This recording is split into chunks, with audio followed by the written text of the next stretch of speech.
Hello, welcome back. This is Adobe Premiere Pro intermediate level, and we are Snart Academy Training Center. We are everywhere.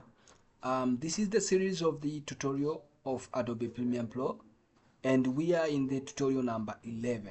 Yes, I recommend you reach us by joining the code in the video, but also you can reach us direct with the number below. My name is Nicholas Ntogela. Let's dive in today tutorial. So tumefanya vitu vingi sana kwenye Adobe Premiere, tumefanya vitu vingi sana kwenye project. Ninaamini tumefanya vitu ambavyo vina make sense, ni tangible, okay? Sasa tutaenda kujifunza kitu kidogo ambacho ni namna tunaweza tuka export au kufanya render kwenye Adobe Premiere. So unaweza ukafanya hiyo export, alafu then you move on, labda unaenda kupost YouTube au unaenda kupost TikTok, wherever your videos ambazo zinafanyika. So kwa wewe ambao umesha specialize kwenye Premium na unataka labda hiyo ndo source yako of editing, you can just go file, then export media, then ukienda kwenye media itapop hapa export setting. Sasa nataka kuona kwamba hapa cha kwanza kuna hii format na pana output name. Sasa pia pana summary ambao ni all the details of the project, okay? Hapa pana detail nyingi ambazo zinahusiana, lakini pana hizi tabs hapa chini ambazo tutaenda kujifunza ni huko mbele mbele sana, wala don't mind about it, but this time we are exporting the video. So kuna utakachofanya, unatakiwa ujue tu kwamba hichi H264 ni sawa na MP4, okay?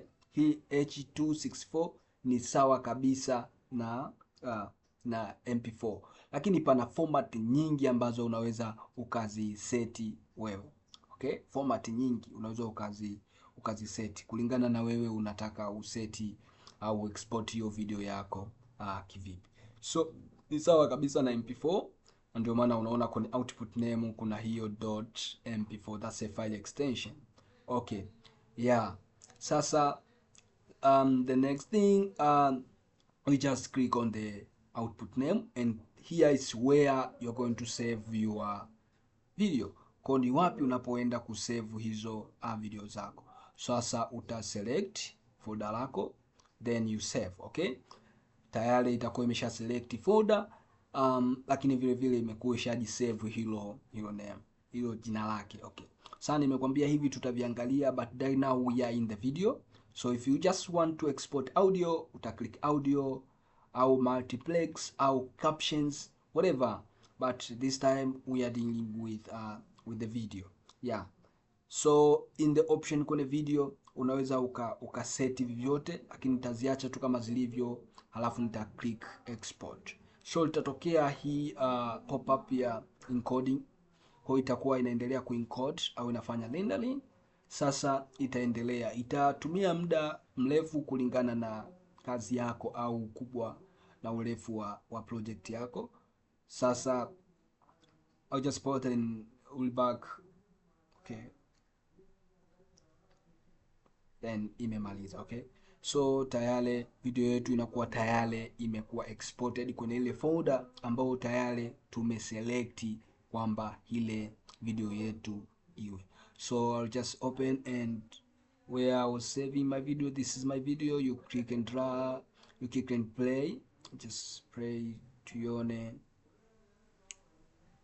Okay, wow, that's my project, and ambayo tayari imeshafanyika. So dakika 2 na 37 seconds, so inaonekana kama hivyo.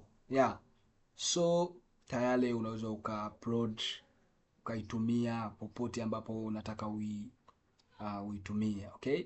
So that's all. So that was the exporting thing.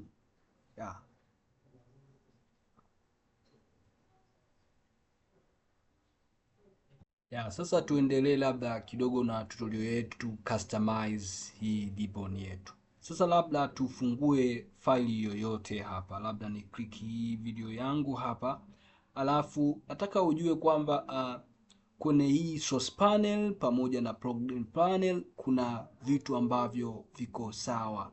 Hichi hapa kidubwasha hichi na pia pale, okay.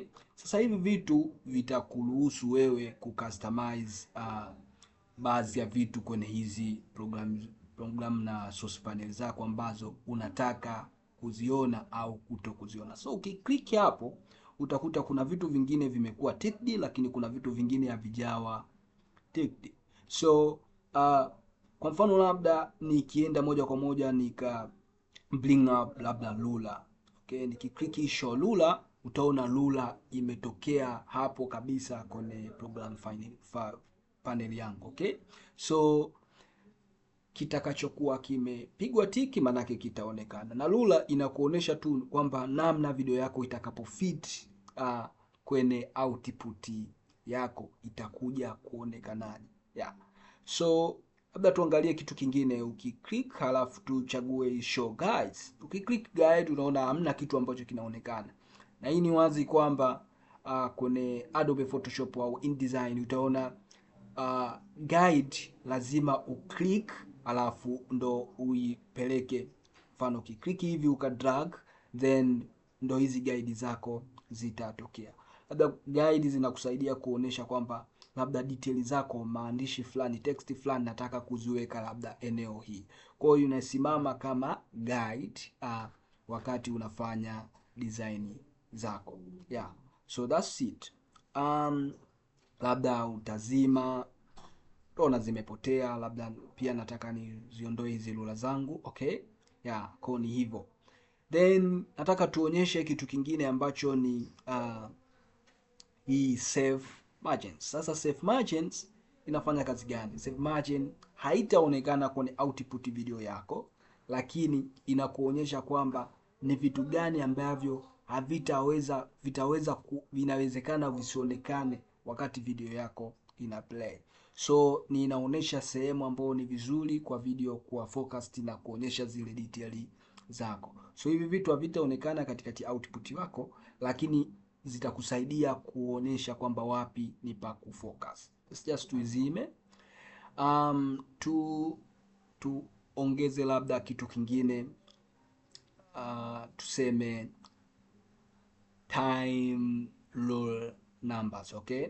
Sasa time rule numbers ni huu mstari hapa ambao unaonesha, ukiklik manake utakuonyesha detail nyingi zaidi kwenye hii time ruler yako. Kwa utaonesha kwamba niko kwenye sekunde ya ngapi, dakika ya ngapi, okay.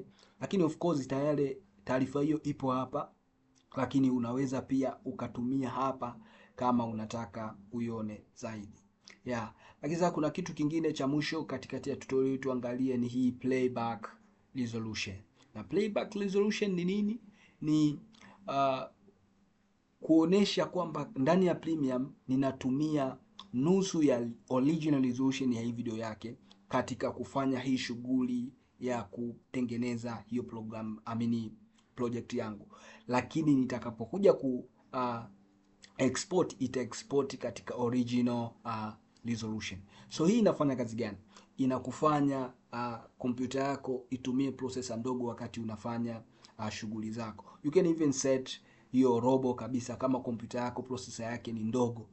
Kwa kompyuta itakuwa inafanya kazi sawa sawa, lakini mwisho wa siku ikatoa output ambayo ni nzuri. So you can set that in a playback resolution. Fanya mazoezi kwenye hivyo vipengele. Kufikia hapa we can call it the day, and this was the tutorial number 11. See you in the next tutorial.